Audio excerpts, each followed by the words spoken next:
Que a paz do Senhor esteja sobre sua vida. Hoje seguimos com nosso estudo do livro de Isaías, chegando ao capítulo 45. Este capítulo é uma das passagens mais impressionantes das Escrituras, pois Deus menciona Ciro, o rei da Pérsia, pelo nome, mais de 150 anos antes dele nascer. O Senhor declara que usará Ciro para libertar Israel do cativeiro babilônico e restaurar Jerusalém, mostrando que ele tem controle absoluto sobre os reis e as nações. Além disso, Deus reafirma que ele é o único Senhor, que não há outro além dele. Ele anuncia que tudo o que existe está sob seu domínio e que todos os joelhos um dia se dobrarão diante dele. Essa profecia não se limita apenas à libertação de Israel, mas aponta para a soberania de Deus sobre toda a história e para a vinda do Messias, Jesus Cristo, diante de quem toda a humanidade um dia se prostrará. Agora, convido você a acompanhar a leitura do capítulo 45 de Isaías. Assim diz o Senhor ao seu ungido, a Ciro, a quem tomo pela mão direita, para abater as nações diante de sua face e descingir os lombos dos reis, para abrir diante dele as portas, e as portas não se fecharão. Eu irei adiante de ti e endireitarei os caminhos tortuosos. Quebrarei as portas de bronze e despedaçarei os ferrolhos de ferro. Dar-te-ei os tesouros escondidos e as riquezas encobertas, para que saibas que eu sou o Senhor, o Deus de Israel, que te chama pelo teu nome. Por amor de meu servo Jacó e de Israel, meu eleito, eu te chamei pelo teu nome, pus o teu sobrenome, ainda que não me conhecesses. Eu sou o Senhor, e não há outro. Fora de mim não há Deus. Eu te cingirei, ainda que tu não me conheças, para que se saiba desde o nascente do sol e desde o poente, que fora de mim não há outro. Eu sou o Senhor, e não há outro. Eu formo a luz e crio as trevas. Eu faço a paz e crio o mal. Eu, o Senhor, faço todas estas coisas. Destilai, ó céus, dessas alturas, e as nuvens chovam justiça. Abra-se a terra e produza a salvação, e ao mesmo tempo frutifique a justiça. Eu, o Senhor, as criei. Ai daquele que contende com o seu Criador, o caco entre outros cacos de barro. Porventura dirá o barro ao que o formou: que fazes? Ou a tua obra, não tens mãos? Ai daquele que diz ao pai: que é o que geras? E à mulher: que dás tu à luz? Assim diz o Senhor, o Santo de Israel, aquele que o formou. Perguntai-me as coisas futuras, demandai-me acerca de meus filhos e acerca da obra das minhas mãos. Eu fiz a terra e criei nela o homem. Eu o fiz. As minhas mãos estenderam os céus, e a todos os seus exércitos dei as minhas ordens. Eu o despertei em justiça, e todos os seus caminhos endireitarei. Ele edificará a minha cidade e soltará os meus cativos, não por preço nem por presente, diz o Senhor dos Exércitos. Assim diz o Senhor: o trabalho do Egito e o comércio dos etíopes e dos sabeus, homens de alta estatura, passarão para ti e serão teus. Irão atrás de ti, virão em grilhões, e diante de ti se prostrarão. Far-te-ão as suas súplicas, dizendo: deveras Deus está em ti, e não há nenhum outro Deus. Verdadeiramente, tu és o Deus que te ocultas, o Deus de Israel, o Salvador. Envergonhar-se-ão, e também se confundirão todos. Cairão juntamente em vergonha os que fabricam imagens. Porém, Israel é salvo pelo Senhor, com uma eterna salvação. Por isso, não sereis envergonhados nem confundidos em toda a eternidade. Porque assim diz o Senhor que tem criado os céus, o Deus que formou a terra e a fez. Ele a confirmou, não a criou vazia, mas a formou para que fosse habitada. Eu sou o Senhor e não há outro. Não falei em segredo, nem em lugar algum escuro da terra. Não disse à descendência de Jacó: buscai-me em vão. Eu sou o Senhor que falo a justiça e anuncio coisas retas. Congregai-vos e vinde. Chegai-vos juntos, os que escapastes das nações. Nada sabem os que conduzem em procissão as suas imagens de escultura, feitas de madeira, e rogam a um Deus que não pode salvar. Anunciai, e chegai-vos, e tomai conselho todos juntos. Quem fez ouvir isto desde a antiguidade? Quem desde então o anunciou? Porventura não sou eu, o Senhor? Pois não há outro Deus senão eu. Deus justo e salvador não há além de mim. Olhai para mim e sereis salvos vós todos os termos da terra. Porque eu sou Deus e não há outro.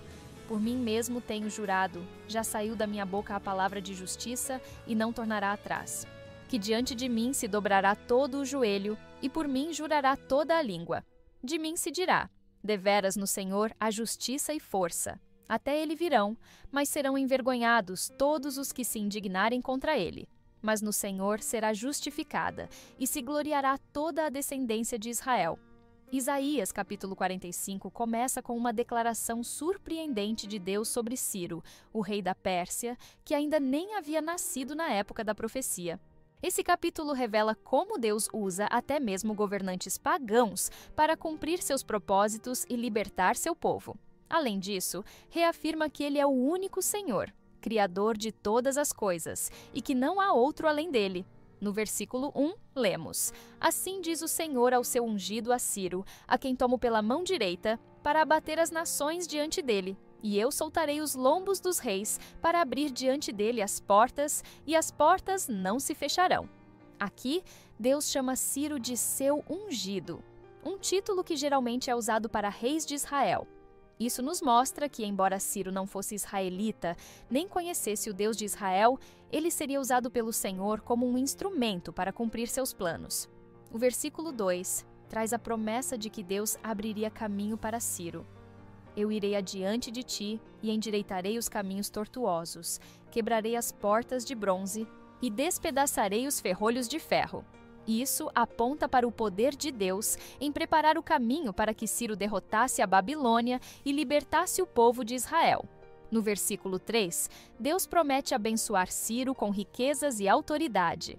E te darei os tesouros escondidos e as riquezas encobertas, para que saibas que eu sou o Senhor, o Deus de Israel, que te chama pelo teu nome. Aqui, Deus mostra que estava agindo na história e que Ciro reconheceria que sua ascensão ao poder não foi por acaso, mas pela vontade do Senhor. O versículo 4 reforça essa ideia. Por amor de meu servo Jacó e de Israel, meu eleito, eu te chamei pelo teu nome.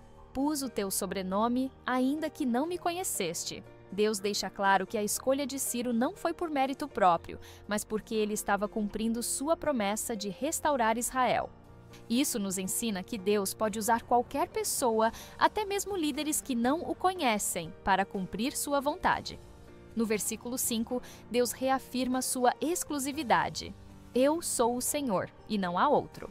Fora de mim não há Deus. Eu te cingirei, ainda que tu não me conheças. Essa é uma das declarações mais poderosas sobre a soberania de Deus. Ele é o único verdadeiro. E tudo está sob seu controle, inclusive reis e nações. O versículo 6 continua essa afirmação.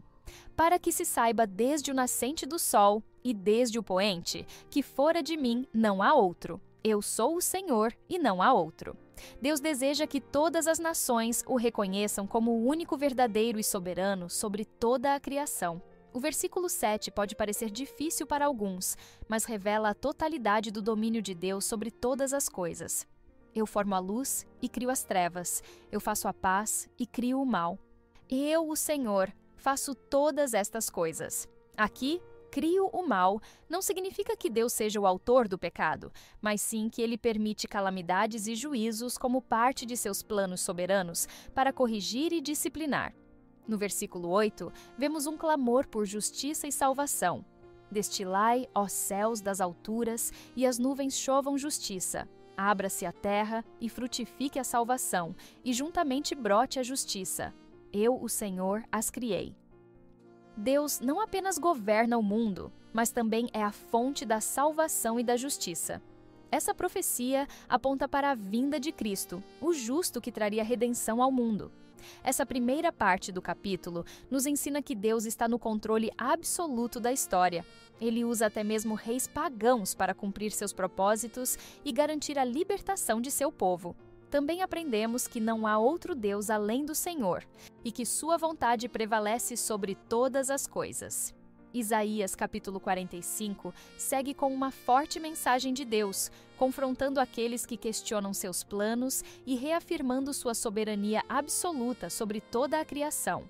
Depois de anunciar que Ciro seria usado como instrumento para libertar Israel, o Senhor agora responde àqueles que poderiam duvidar ou resistir à sua vontade. No versículo 9, lemos: Ai daquele que contende com o seu Criador. O caco entre outros cacos de barro, porventura dirá o barro ao que o formou: Que fazes? Ou a tua obra? Não tens mãos? Aqui, Deus usa a metáfora do oleiro e do barro para ilustrar sua autoridade. Assim como um oleiro molda o barro como quer, Deus tem o direito de governar sobre a criação sem precisar prestar contas a ninguém. Quando os homens questionam os caminhos de Deus, é como se um pedaço de barro tentasse ensinar o oleiro. O versículo 10 continua essa repreensão. Ai daquele que diz ao pai: Que geras? E à mulher: Que dás à luz? Isso reforça que não cabe ao homem desafiar os propósitos do Senhor. Assim como ninguém pode determinar a própria origem ou questionar seus pais por existirem, ninguém pode contestar os desígnios de Deus. No versículo 11, Deus reafirma sua autoridade. Assim diz o Senhor, o Santo de Israel, aquele que o formou: Perguntai-me as coisas futuras, demandai-me acerca de meus filhos e acerca da obra das minhas mãos. Deus desafia aqueles que questionam seus planos, lembrando que somente Ele tem conhecimento do futuro e poder sobre todas as coisas. No versículo 12, ele declara: Eu fiz a terra e criei nela o homem. Eu o fiz. As minhas mãos estenderam os céus e a todos os seus exércitos dei as minhas ordens. Aqui, Deus reafirma que é o Criador soberano de tudo. Ele não apenas fez a terra e os céus, mas também governa cada detalhe da criação. O versículo 13 volta a falar sobre Ciro. Eu o despertei em justiça e todos os seus caminhos endireitarei. Ele edificará a minha cidade e soltará os meus cativos, não por preço nem por presentes, diz o Senhor dos Exércitos.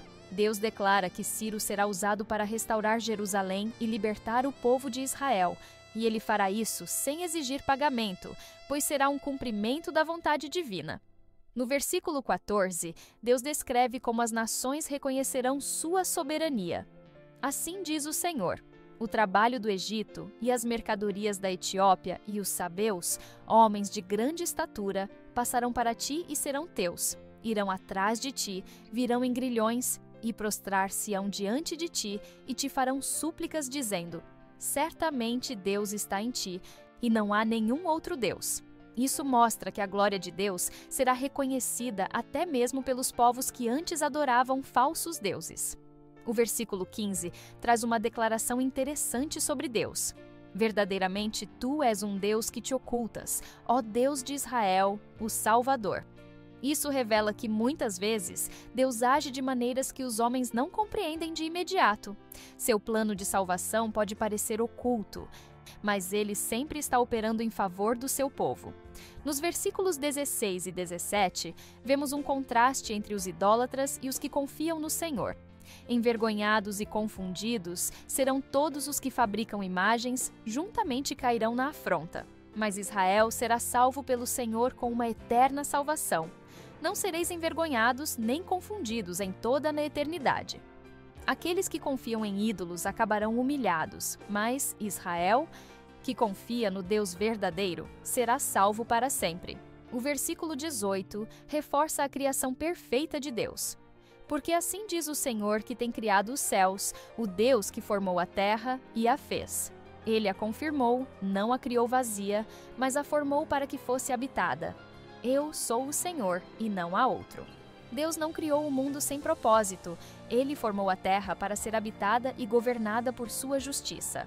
Essa parte do capítulo nos ensina que Deus tem um plano soberano e ninguém pode questioná-lo. Ele governa a história, levanta líderes para cumprir seus propósitos e desafia aqueles que duvidam de sua autoridade. Além disso, aprendemos que confiar em ídolos leva à vergonha, mas confiar no Senhor resulta em salvação eterna. Isaías capítulo 45 continua com Deus, fazendo um convite universal para que todas as nações se voltem para Ele e reconheçam que somente Ele é o verdadeiro Salvador. Depois de afirmar sua soberania e expor a futilidade dos ídolos, agora Deus declara que sua justiça e salvação são acessíveis a todos que o buscarem. No versículo 19, lemos: Não falei em segredo, nem em lugar algum da terra escura. Não disse à descendência de Jacó: buscai-me em vão. Eu, o Senhor, falo a justiça e anuncio coisas retas. Deus deixa claro que ele não escondeu suas palavras ou tornou seu plano inacessível. Diferente dos falsos deuses, que nada podem revelar, o Senhor fala com justiça e verdade. Aqueles que o buscam não o fazem em vão, pois ele é um Deus que se deixa encontrar. O versículo 20 traz um chamado para aqueles que adoram ídolos. Congregai-vos e vinde, chegai-vos juntos, vós que escapastes das nações. Nada sabem os que conduzem em procissão as suas imagens de escultura e fazem súplicas a um Deus que não pode salvar. Deus convida as nações a abandonarem seus ídolos e se aproximarem dele. Ele expõe a insensatez de confiar em imagens que não têm poder para salvar.